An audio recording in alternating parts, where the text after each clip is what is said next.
8h39 em Campos.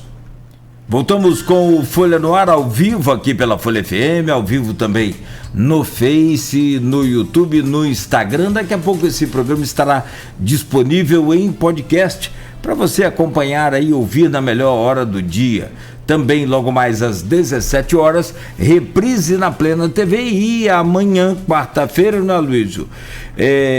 Acredito que essas análises aí, os comentários também do Orlando Tomé Cordeiro, estrategista político e articulista do Correio Brasiliense, vão estar em uma parte do jornal impresso, o jornal Folha da Manhã, amanhã impresso aí nas bancas e nas casas dos assinantes.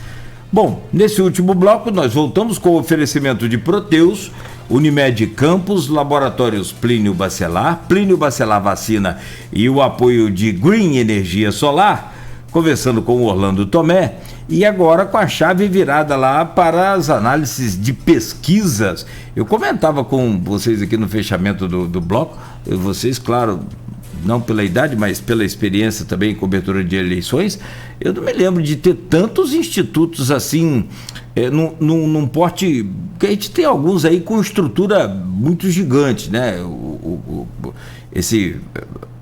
Também o de São Paulo, né? Lá da Folha de São Paulo, obrigado, Luiz. Eu acho que é um dos maiores, mas os outros também foram montados agora, não tão recentes, alguns recentes, mas com estrutura bem significativa. Não me lembro. Enfim, e estão acompanhando quase que diariamente, semanalmente aí, o movimento da intenção de votos no Brasil. E uma projeção aí também à eleição de presidente. Aloysio, por gentileza, abre esse bloco aí. Você tem feito, inclusive, e colocado isso muito, tanto no seu blog quanto no jornal, um esmiuçamento, né? Um esclarecimento de todo o que são esses números aí, porque pro eleitorado ele olha ali quem está na frente e quem está em segundo, mas por trás desses números tem toda uma interpretação. Então eu peço a você para abrir esse bloco, por favor. Não, Nogueira, eu acho que assim, todos os institutos de pesquisa, só para responder a sua primeira intervenção, eles são sérios. Se eu tivesse que dizer 3 institutos de pesquisa que eu boto senão ao trabalho, eu vou dizer Vox Populi, que desde 2018 é francamente lulopetista, e eu acho que o GERP e talvez o Paraná sejam francamente bolsonaristas. GERP mais, Paraná, mas eu acho que são os 3 assim, que eu boto senão, eu, Aloysio. Aí a questão é fazer a comparação de todos eles, eu acho que eles destoam muito dos demais. Nos demais institutos de pesquisa, você tem uma diferença muito clara em metodologia a partir da fonte de consulta do eleitor. As que fazem pesquisa por telefone, o pobre no Brasil não está tendo dinheiro para comer. Vai ter dinheiro para pagar contra a operadora? Então, e no eleitor mais pobre, o Lula tem sua maior vantagem. Então, claramente, as pesquisas por telefone dão uma vantagem de Lula menor, e as presenciais, como, por exemplo, Datafolha e Genial Paes, uma vantagem maior de Lula. Agora, eu acho que todas as pesquisas, elas vinham apontando, teve ali maio, junho, acho que foi o ápice da diferença de Lula para Bolsonaro, mais longa, e ficou mais primeiro turno e tal, mas a chance de ganhar primeiro turno. Mas todas as demais pesquisas, agora de julho em diante, estamos em agosto, elas vinham na margem de erro, no comparativo entre os mesmos institutos, né, que é a mesma metodologia, elas vinham apontando na margem de erro um crescimento de Bolsonaro, tanto na intenção de voto para primeiro turno, intenção de voto para segundo turno e diminuição da rejeição. Todos eles vêm apontando isso, na margem de erro. O que houve, e aí eu vou a pergunta para Orlando, o que houve ontem na pesquisa da BTG-FSB, que é uma pesquisa por telefone, e é diferente de todas as demais pesquisas, no meu entender, quero saber se o Orlando concorda ou discorda por quê. Bolsonaro, ele melhorou em quase todos os índices fora da margem de erro, num espaço de 14 dias, de 25 de julho para ontem, 8 de agosto. 2 pesquisas do mesmo instituto. A saber, na estimada do primeiro turno, a gente vai depois dissecar um pouco mais isso. Mas os 3 principais, lá do primeiro turno, em 14 dias, Lula saiu de 44% de intenção de voto para 41%, a margem de erro 2 pontos, portanto 3 pontos, fora da margem de erro, a margem de erro do PC de 2 pontos, e Bolsonaro foi de 31 para 34, também fora da margem de erro. Segundo turno entre Lula e Bolsonaro, Lula ganharia em 25 de julho por 54,36, continua ganhando hoje, mas a diferença é bem menor, 51,39. A diferença era de 18 pontos, hoje é de 12. Aí, o primeiro turno era de 13, hoje é de 7. E no que eu acho que vai ser, na minha opinião, o definidor dessa eleição, sobretudo que eu acho que ela vai ser em 2 turnos, a rejeição. Bolsonaro saiu em 14 dias de 58 para 53 e Lula de 42 para 45. Estão quase cruzando o bigode. Se cruzar o bigode, pode dar qualquer coisa no segundo turno. Orlando, com você a análise. Não, primeiro, em relação às metodologias das pesquisas, né? Mesmo as pesquisas feitas por telefone, elas têm mecanismos estatísticos que permitem fazer as correções de distorções. Então, e se você olhar os resultados, em termos da curva, por exemplo, você tem 2 instituições do meu conhecimento que fazem agregação de pesquisas, né, das diversas pesquisas. Uma é o Portal J e a outra é o Poder Data, né, o Poder 360. O Estadão também faz. Oi? O Estadão também faz. Também faz, isso, verdade. Se você olhar essa agregação de pesquisas, as pesquisas têm uma curva semelhante, né? Então, não é, de verdade, não é a metodologia que faz a diferença. O que eu acho, em termos metodológicos, já conversei com alguns dirigentes de institutos, né, sobre isso, é que eu acho que nenhum desses institutos ainda conseguiu, metodologicamente, acompanhar a velocidade de mudança de opinião e comportamento trazida pelas redes sociais. O que eu quero dizer com isso? E eu não estou falando que os caras... eu confio em tirando esses institutos que você falou, que eu também concordo contigo, que eu não presto atenção no que eles indicam, né? Os 3 que você falou, todos os outros são sérios. E todos os outros têm metodologias absolutamente confiáveis. O problema não é, portanto, de falta de seriedade ou de incompetência técnica, mas é de uma ausência de capacidade de percepção. Por exemplo, o que todas as pesquisas nos últimos anos, desde a ascensão das redes sociais, mostram? Que as pessoas continuam vendo TV aberta e noticiário formal. Não é à toa que a Globo é campeã de audiência, tá certo? Agora, elas veem ali as notícias, se informam, mas formam a sua opinião nas redes sociais. Então, o que acontece? Se você faz uma pesquisa numa semana em que as redes sociais estão bombando contra ou a favor de algum candidato, é natural que isso influencie no resultado apontado pela pesquisa. Então, olhar pesquisa é mais importante entender que é um retrato, mas olhar o filme, ou seja, olhar a série histórica e ver como está sendo o comportamento. E aí entra o que você falou. Quer dizer, é natural que qualquer governo, por mais rejeição que tenha capacidade de influenciar de forma pesada no processo eleitoral. E o Bolsonaro, que é um preguiçoso, Bolsonaro é um preguiçoso, não trabalha, nunca trabalhou, desde a época de deputado. Sempre foi um cara que surfou em determinadas ondas, e que surfou na onda de 2018 e ganhou a eleição. O Bolsonaro não está preocupado com a gestão do país, não está preocupado com responsabilidade fiscal, não está preocupado com nada. Está preocupado em se manter no poder e se proteger, porque ele sabe que ele, fora do poder, ele corre grande risco de ser processado e até condenado e preso. Ele e os filhos. Então, ele sai fazendo medidas populistas e demagógicas, que se dane o país. Você compromete o futuro e vai embora. E, infelizmente, Aloysio, algumas dessas medidas têm sido apoiadas pela oposição. Quer dizer, que não se levanta para combater e para marcar uma divisão nesse campo. Né? Então, todo mundo chafurdando na lama. Né? Não, e muito movido pelo discurso de ocasião, que é o seguinte: não, se eu votar contra, vão usar contra mim isso na campanha, que eu estarei votando contra pobre.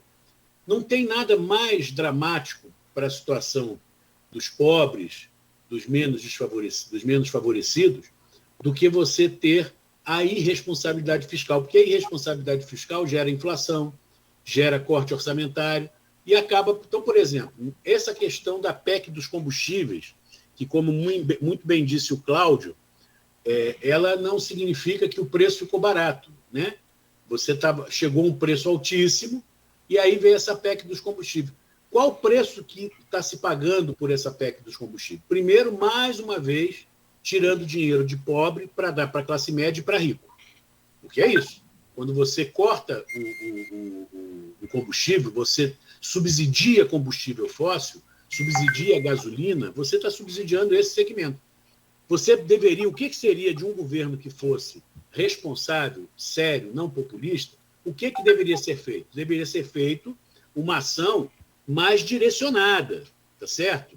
Tipo assim, quais são as categorias, quais são os segmentos, quais são as cadeias produtivas mais prejudicadas por essa crise internacional? Vamos beneficiá-las, mas não sair cortando o ICMS pela metade, numa canetada, e que vai faltar dinheiro para quê? Vai faltar dinheiro para a educação, para a saúde, para o transporte, para tudo, porque o orçamento está no meio da execução nos estados e municípios. Ah, não, mas o governo federal vai compensar isso. Tá bom, então o governo federal vai ter um buraco. Aí a inflação, nós já estamos com juros a 15%, a inflação não cede, tá certo? E o desemprego melhorou um pouquinho, mas que desemprego que melhorou? A taxa de desemprego diminuiu? Que tipo de emprego? Com uma renda e com uma remuneração muito baixa e de baixa qualificação. Então, nós estamos criando um cenário para 2023 que vai ser dramático, seja qualquer o presidente eleito. No caso da rejeição que você citou, que sempre foi a rejeição o principal indicador de definição de voto no segundo turno, em 2018 e agora em 2022 mais ainda, ela se transferiu, se antecipou para o primeiro turno. Então, hoje, por que está cristalizado nas pesquisas o voto nos 3 primeiros candidatos, mas principalmente nos 2 primeiros colocados? Pela rejeição. O cara que vota, a grande maioria que declara voto em Bolsonaro, o faz não porque seja bolsonarista raiz, mas porque não quer a volta do PT e do Lula. E uma parte considerável dos apoiadores de Lula não é formado por lulopetistas, mas por gente que quer tirar o Bolsonaro, que é um grande risco para a democracia mesmo, para tudo que ele representa. Então, no primeiro turno, nós já vamos ter uma eleição polarizada pela rejeição e não pelo apoio das ideias. Então, quando se criou a ideia de primeiro e segundo turno, o legislador pensou o seguinte, até pela experiência de outros países: no primeiro turno você discute as ideias, no segundo turno você escolhe o menos pior. Nós já estamos, o Brasil, nós que eu me refiro, o Brasil já está caminhando para escolher no primeiro turno aquele que ele rejeita menos. Então, eu acho que esse é o cenário que nós vemos. Por fim, o Bolsonaro é competitivo. Ele é competitivo, não é o favorito. Eu acho que mesmo essa recuperação tende a não ser suficiente para lhe garantir a vitória no segundo turno. Aquele sonho de uma noite de verão que muita gente falava, vamos votar no Lula no primeiro turno para ganhar no primeiro turno, não vai se concretizar. O Lula, mesmo quando estava no auge da popularidade, ele saiu do governo, ele do primeiro para o segundo governo, foi para o segundo turno. Quando ele lançou a Dilma, teve segundo turno em 2010. Então, não seria agora que a rejeição do Bolsonaro altíssima seria o motivador, o motor para o Lula se eleger no primeiro turno. Até porque, ao contrário do que muitos petistas querem desconhecer, a rejeição ao PT e ao Lula não acabou. Ela continua muito presente. Você falou sonho de Manete Verão, gostei. Ganhar o primeiro turno. Mas nesse caso foi sonho Isso foi escrito na América do Norte, né? Na América do Norte, no Hemisfério Norte, perdão. Na Inglaterra. Só que no Hemisfério Sul foi só no ano de inverno, porque esse cenário pintou em junho. Em julho já estava... Posso só... Me permite, Luiz? Desculpa. É só acrescentar um detalhe. É que todo esse programa aí do Auxílio Brasil, Auxílio Caminhoneiro, Auxílio Gás, que começa hoje, inclusive esses 3, depois tem o Auxílio motoristas de vans também, a coisa vai se estendendo. De aplicativos. Termina em dezembro, tá? Só isso que eu queria acrescentar. A gente vai entrar lá. Eu só queria beleza. Porque, assim, eu queria pegar primeiro o que já houve, para depois projetar o que pode haver a partir de hoje. Tá, desculpa. O que já houve, foi até bom você fazer essa intervenção, obrigado, Nogueira. Porque o que já houve é o seguinte: a primeira surgiu essa BTG-FSB, que eu reputo como pesquisa muito séria. Aí falaram, Paulo Guedes fundou o BTG. Fundou, mas a BTG era uma do sonho do Manoel de Inverno de junho que dava Lula no primeiro turno. A FSB deu Lula no primeiro turno em junho. E agora não dá mais. Agora a diferença é 7 pontos.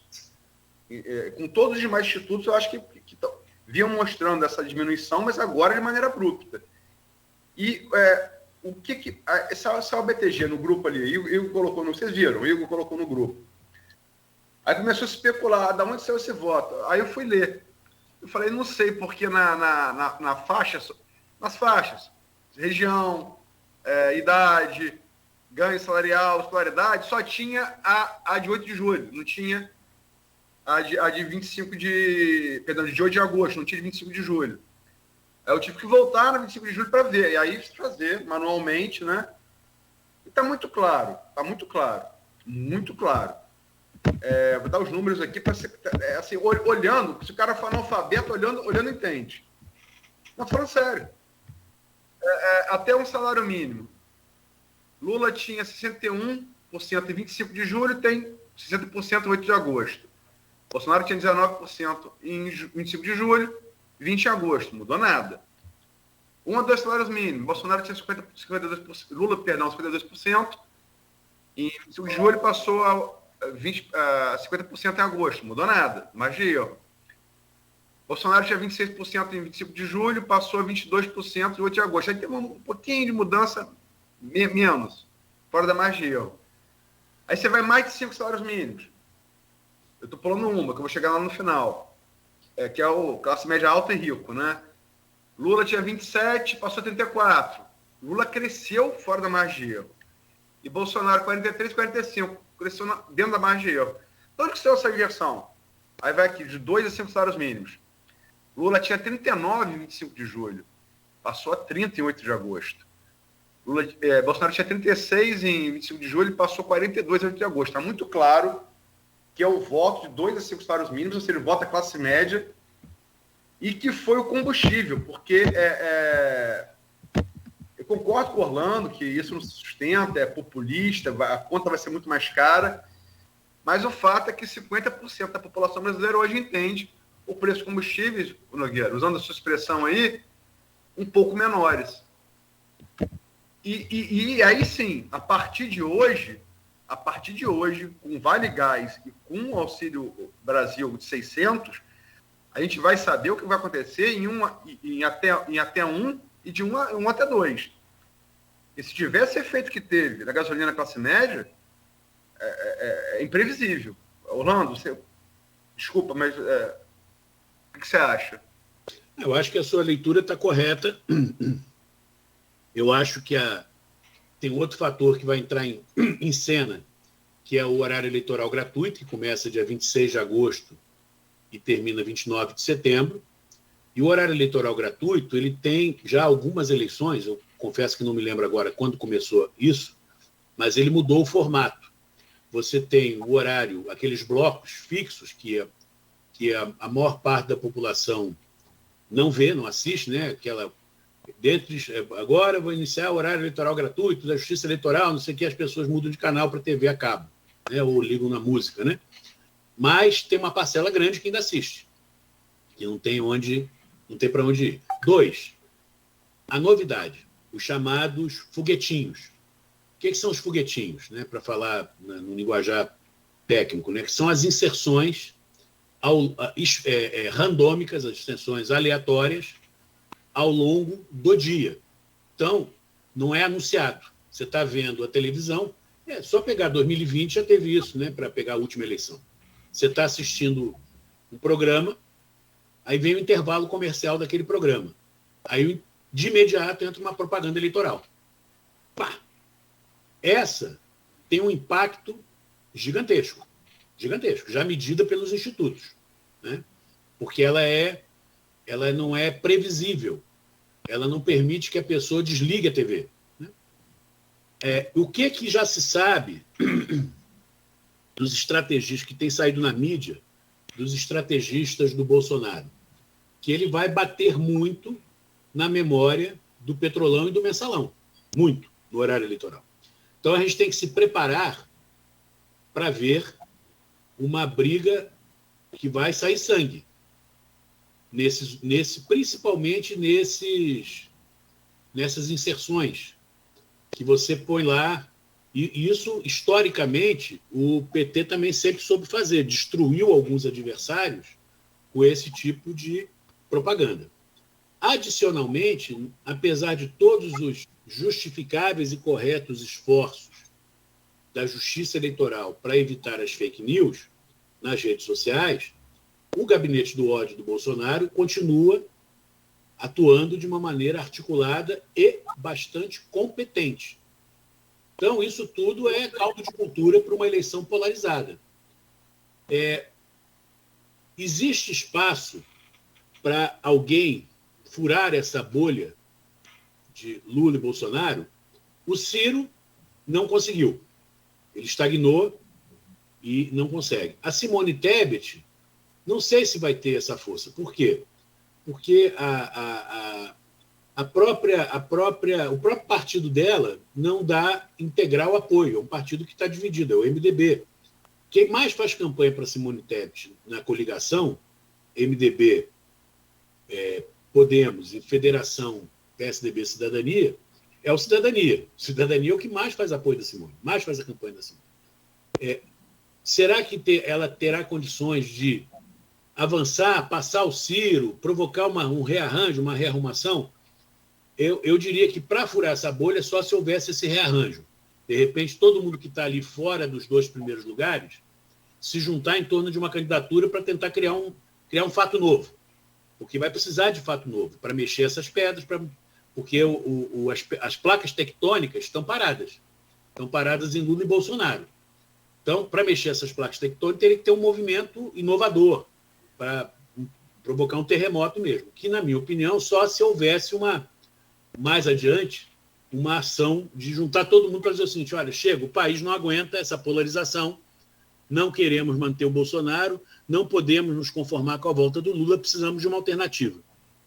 Vai ser possível? Não é o provável, não é o mais a tendência mais forte, mas é a única forma que eu vejo de superar. Posto isso, nós vamos ter uma disputa, não conseguindo fazer isso, uma disputa entre os dois, um primeiro turno já muito violento, muito virulento, e um segundo turno ainda mais.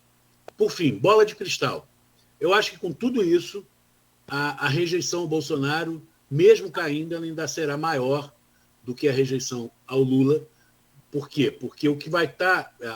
o comportamento do Bolsonaro, os ataques à democracia, às instituições, fizeram, por exemplo, com que setores da chamada Faria Lima, né, do mercado financeiro, assinassem a carta. A Fiesp assinou a carta, lançou uma carta. Ou seja, há um descolamento da base de apoio.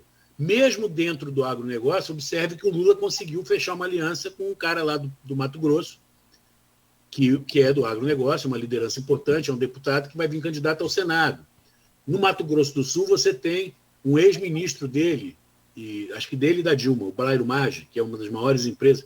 Então, não acho que aquele monolitismo que houve em 2018 desses segmentos a favor do Bolsonaro, e no caso da Faria Lima, muito incensado pela figura do posto Ipiranga, que se revelou um posto absolutamente falsificado, deveria ser posto bandeira branca, porque porque não tinha o que dizer, não entregou o que prometeu e virou um bravateiro, né? O Brasil vai voar só se for em direção ao precipício, tá certo? Porque está uma vergonha. Então, esse é um garganta, tá certo? É um fanfarrão.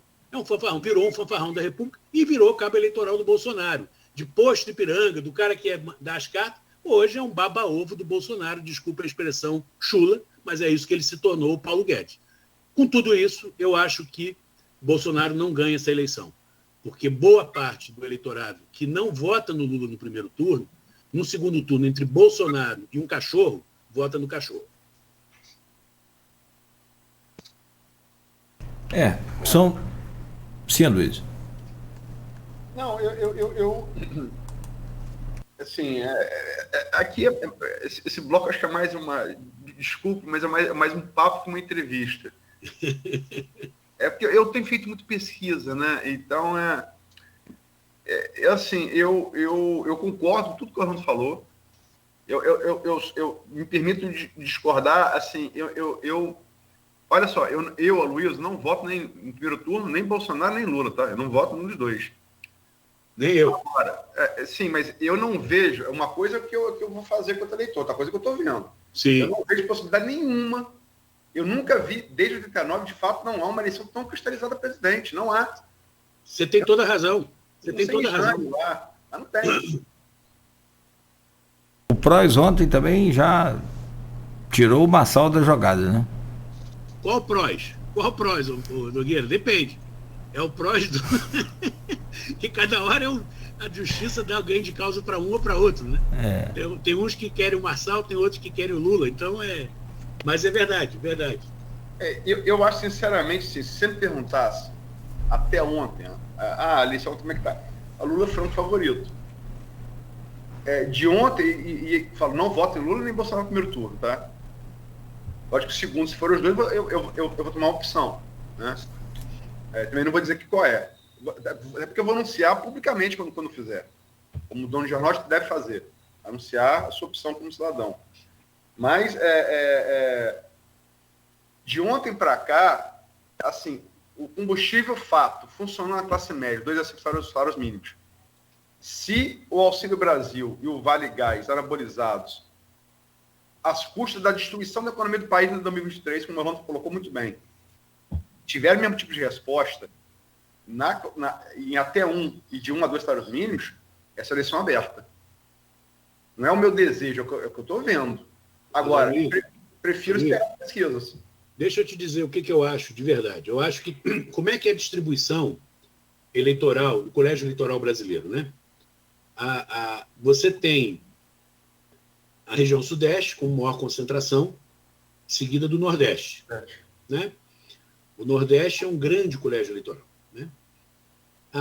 No sudeste, todos os estudiosos de pesquisa, de metodologia estatística, falam que Minas Gerais é a síntese do Brasil. E faz sentido, né? Porque se você pegar o estado de Minas, você tem 4 grandes regiões, né? Você tem o Vale do Jequitinhonha, o nordeste de Minas, que é pobre, é muito parecido com o nordeste brasileiro. Você tem a Zona da Mata, que é aqui parecida com... São os cariocas ressentidos, né? Frustrados, que é ali Juiz de Fora. Você tem o Triângulo Mineiro, que é o pessoal mais próximo do agronegócio, muito rico, e também de São Paulo. O sul de Minas, que divide com São Paulo na área de turismo, de eventos. Então, Minas é uma síntese mesmo do Brasil.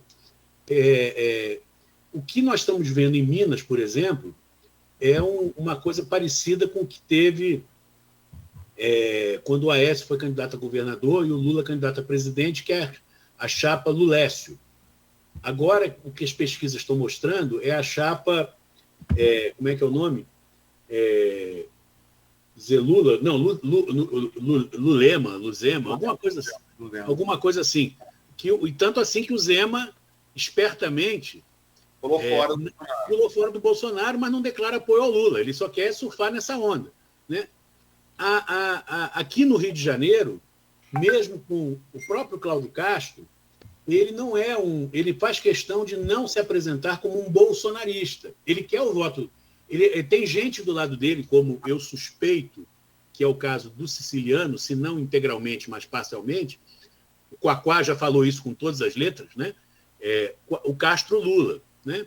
E São Paulo é o terreno onde está se tendo a disputa mais complicada. E lá em São Paulo, o que está acontecendo? Nós podemos ter um fenômeno semelhante a 2018, em que o cara elegeu o Dória no interior do estado e o Bolsonaro, enquanto na capital ele votou no Márcio França e no Bolsonaro. Entendeu? Então, em São Paulo, Bolsonaro, em 2018, no segundo turno, ganhou. Então, o que está acontecendo? O Tarcísio, que estava surgindo como um potencial eleitoral grande, está começando a enfrentar as dificuldades naturais de ter na disputa um candidato da máquina, que é o Rodrigo Garcia. O São Paulo tem 645 municípios.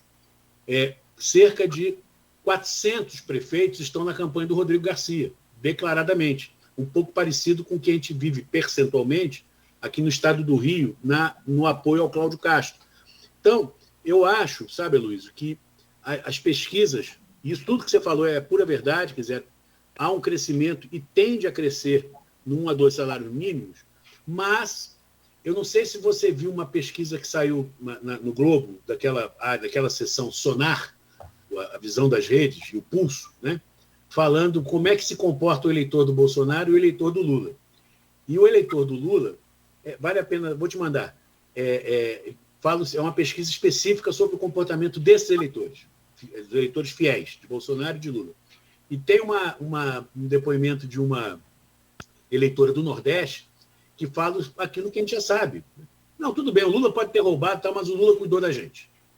Então, o discurso anticorrupção, que foi muito forte em 2018, ele perde, não é que ele acabou, ainda vai eleger muito proporcional, deputado federal, deputado estadual, mas na eleição presidencial, tanto que é difícil você, não tem tanto apelo quando você mostra que o Bolsonaro também é corrupto, como vários fatos.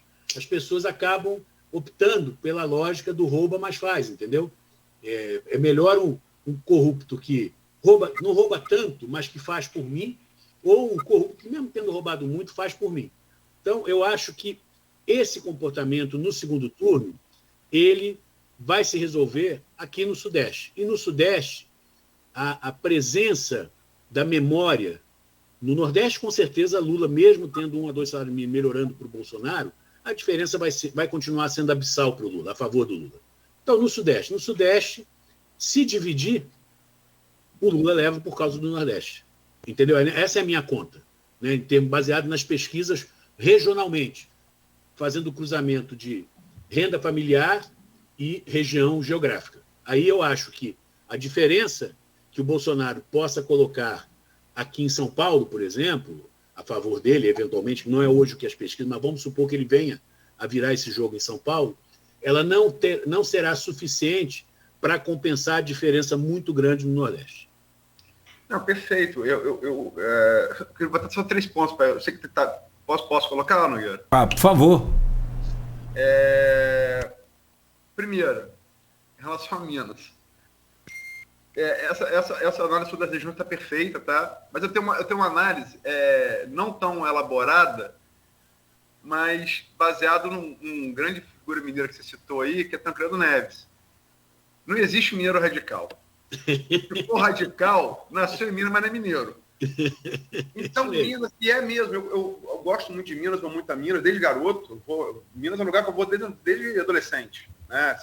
Adorei Minas, gosto de história, né? Sempre tive amigos lá. E o mineiro, ele não ser essa coisa do radical, ele não ser por essência não ser um radical, ele tira a melhor média do brasileiro. Ele tem um pouco de nordestino, ele tem um pouco de carioca, ele tem um pouco de paulista, né? Ele tem um pouco de centro-oeste. Ele é a melhor média. E, assim, para ser específico, qual foi a última eleição que o presidente eleito foi eleito a despeito de ter perdido em Minas? Qual foi a última? Acho que foi em 89 ou foi 90... Não, foi quando? Getúlio Vargas, 1950. É isso. A última vez que um presidente ganhou Eduardo Ribeiro Gomes, perdeu em Minas por pouco, mas ganhou no resto do país.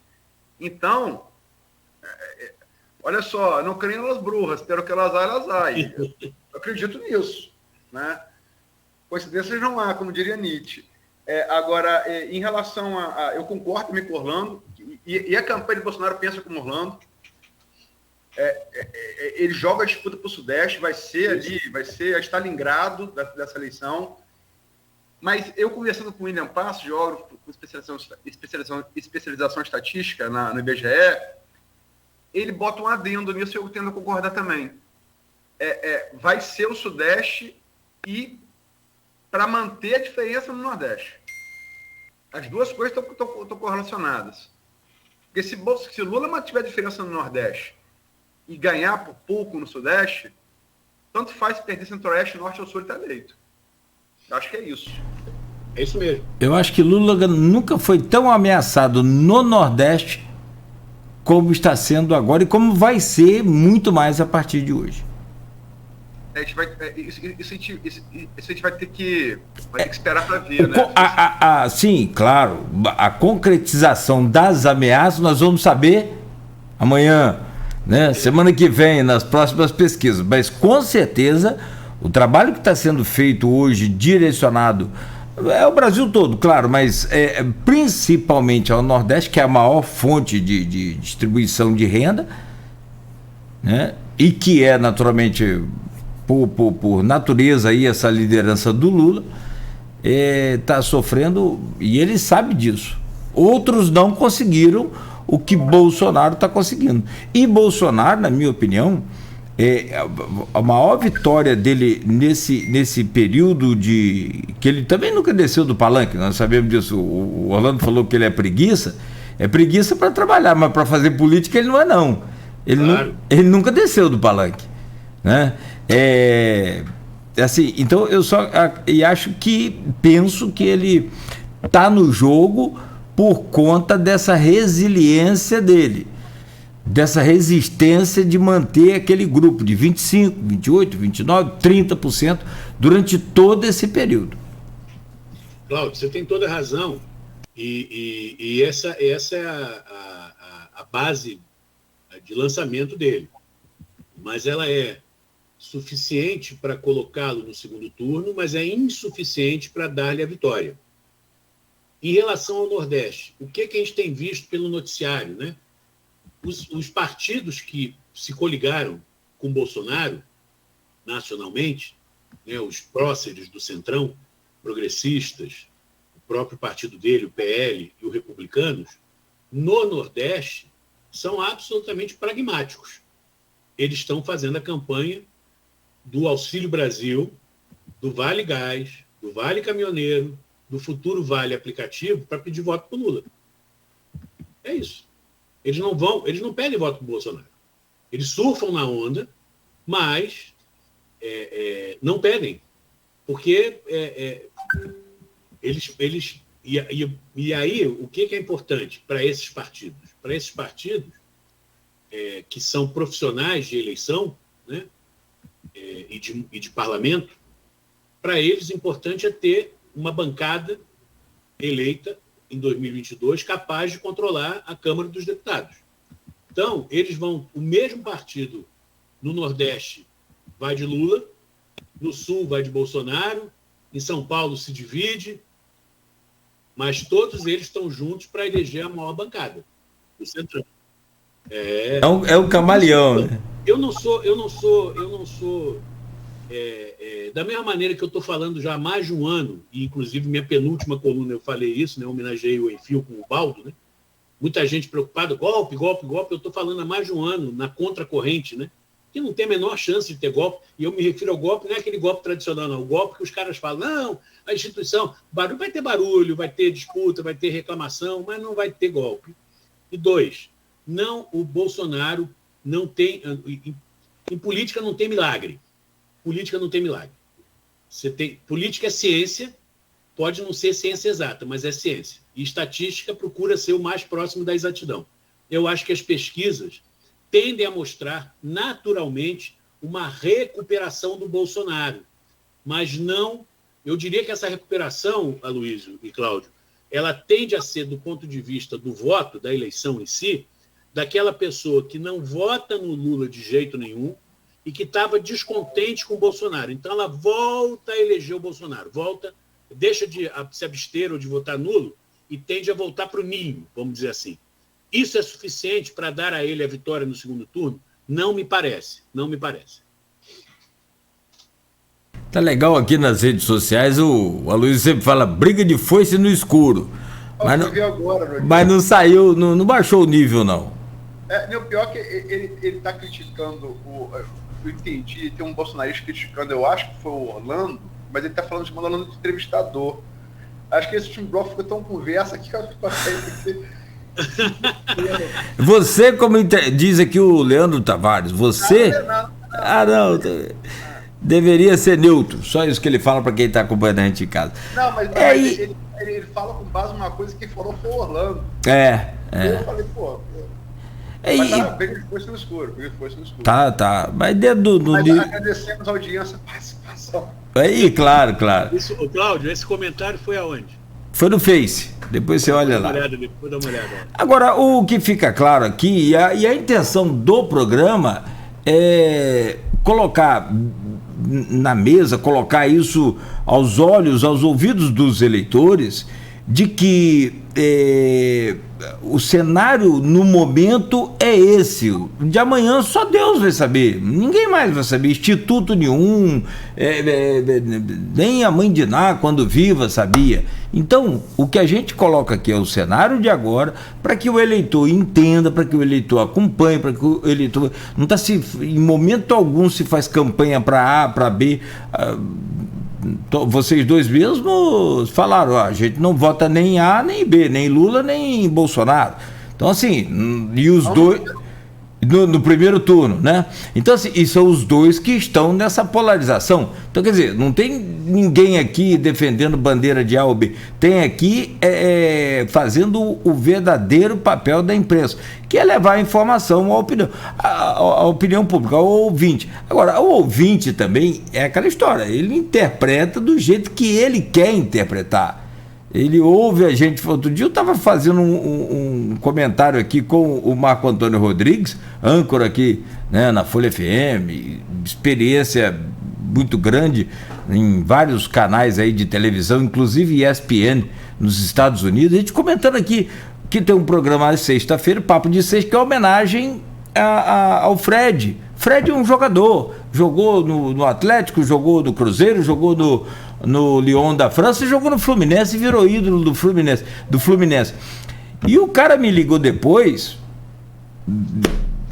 me esculhambando, mas partiu para as agressões verbais, dizendo que isso não existe, nós somos uma rádio tendenciosa, não falou do Flamengo. Eu falei, mas o Fred não jogou no Flamengo, ele foi carrasco do Flamengo. Então fechou a ideia do ouvinte. Mas aí não é... do Flamengo e Poste 2014, né? E Cone 2014, que o levou à depressão, coitado. O Cláudio e Aloysio, rapidinho, mas fui olhar no Facebook ali os comentários, na realidade foi um embate entre duas pessoas que estão assistindo, o Pedro Lima e o Leandro, que é um apoiador do Bolsonaro, que é um direito legítimo. Claro. Não acho que o apoiador do Bolsonaro seja fascista. O apoiador do Bolsonaro, ele escolhe o candidato dele. Só para responder a ele, ele coloca que eu disse que com a força da máquina, eu mesmo falei, e é verdade, máquina é máquina, tem peso. Mais o apoio do povo, o Bolsonaro ganha.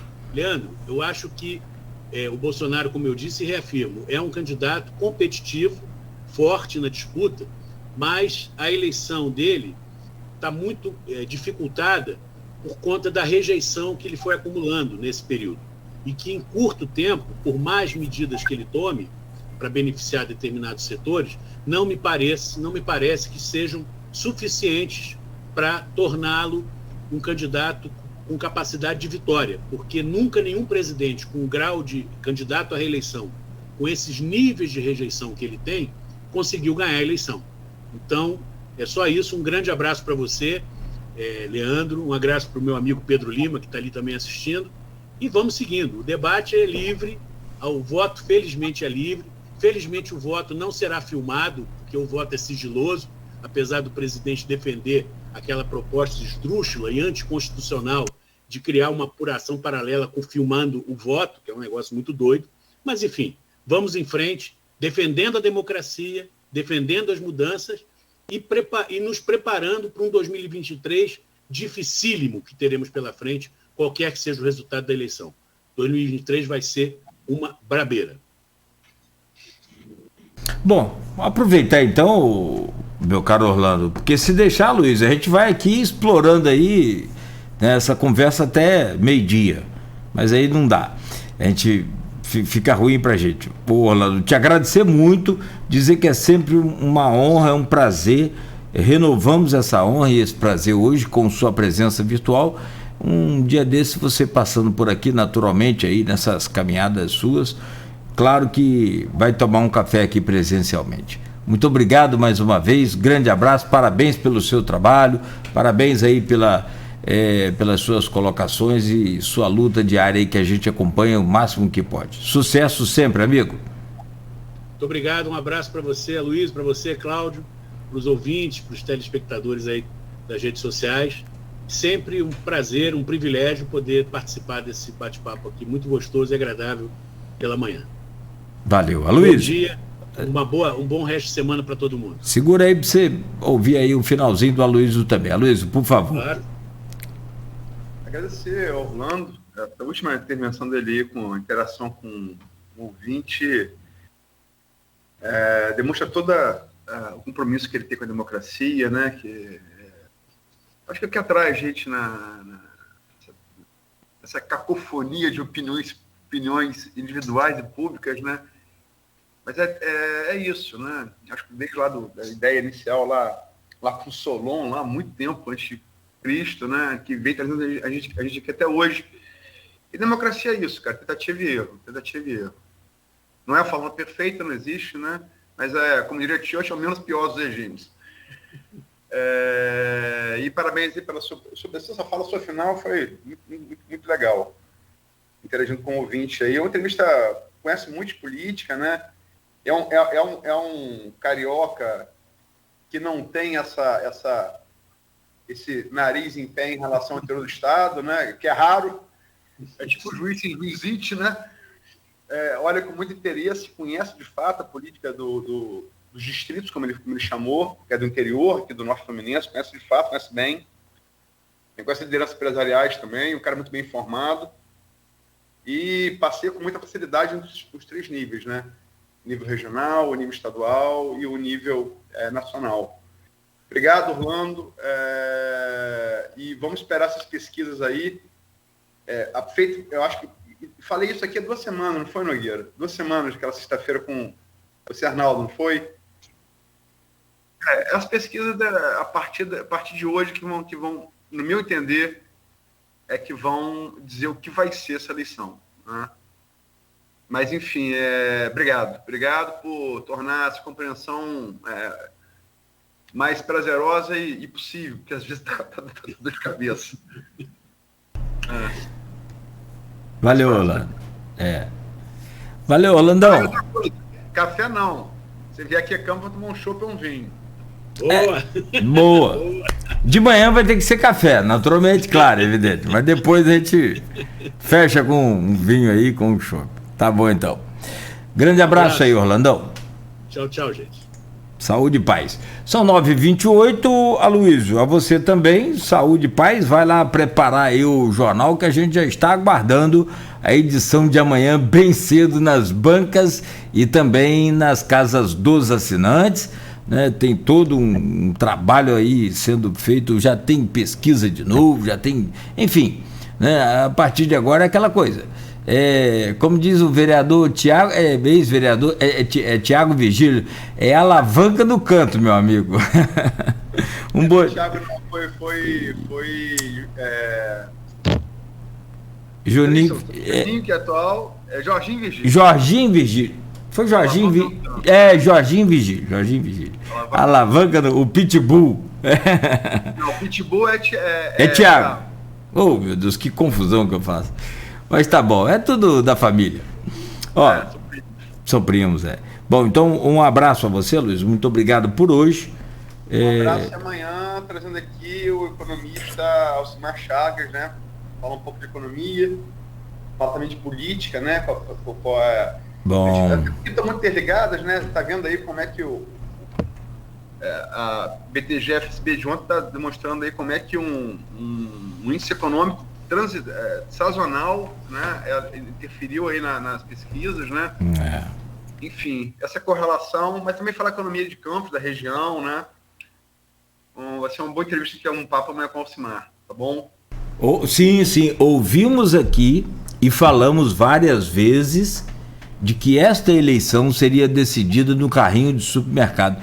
E eu vou tomar aqui a liberdade de acrescentar: essa eleição vai ser decidida no carrinho de supermercado e na bomba de gasolina. Olha o impacto de tudo isso na situação. Não, na classe média, bomba de gasolina, que tem carro, né? Que é grande, Grosso da população, que ganha até 1 ou 2 salários mínimos, aí é carrinho de supermercado mesmo, vai ter o que comer. Então, mostra também o nível que a gente desceu, né, cara? Pô, enfim. Horrível, né? Infelizmente. Bom, então até amanhã, se Deus quiser, às 7 da manhã. Muito obrigado por hoje. Valeu, são 9h31. Fechamos aqui então essa edição, agradecendo a todos que nos acompanharam, o pessoal que vai nos acompanhar aí pelo podcast, na Plena TV também. Nosso muito obrigado. E aos patrocinadores Proteus, Serviços de Saúde e Medicina Ocupacional, qualidade certificada ISO 9001-2015, Unimed Campos, cuidar de você. Esse é o plano. Laboratórios Plínio Bacelar e Plínio Bacelar Vacina, com o apoio de Green Energia Solar, de volta amanhã às 7 da manhã.